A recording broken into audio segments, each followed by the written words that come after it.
In today's video, I'm going to teach you how to find taxes on Squarespace. By the end, you'll know exactly where the tax settings live and how to start configuring them so your store charges the right amounts at checkout. First, make sure you're logged in to your Squarespace site. From your dashboard, look toward the bottom left corner and click the small gear icon.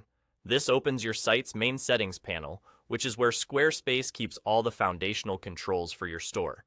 Inside the settings panel, look for the section labeled Selling. This is your home base for everything commerce related, including payments, checkout, and, importantly for today, taxes. Go ahead and select Selling, then choose Taxes. You're now in the right place to manage how taxes are applied to your orders. On this Taxes page, Squarespace gives you two paths: automatic taxes or manual taxes. Automatic taxes are designed to calculate the correct rate for you based on where you and your customers are located. It's a time saver if you sell in multiple areas and want Squarespace to keep up with changing tax rates.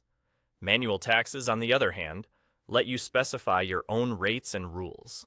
This can be useful if your situation is very specific, or if you prefer to maintain complete control over the exact percentages charged.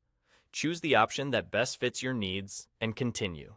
If you select Automatic, you'll be prompted to confirm details that help Squarespace determine the correct rates, such as your business location and relevant tax regions.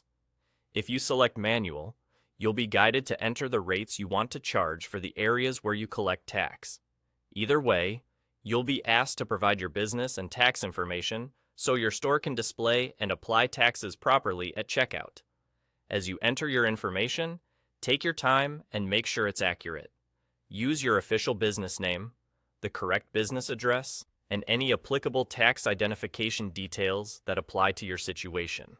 Consistency between what you enter here and what you use on your filings is important for record keeping and compliance.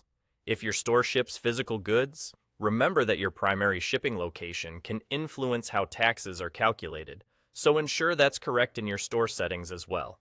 Once everything looks right, proceed through the prompts to complete setup. That's it. You found the tax settings in Squarespace and started configuring them so your customers are charged correctly at checkout. If you ever need to revisit these choices, just return to the gear icon, open Selling, and head back to Taxes to review or adjust as your business evolves.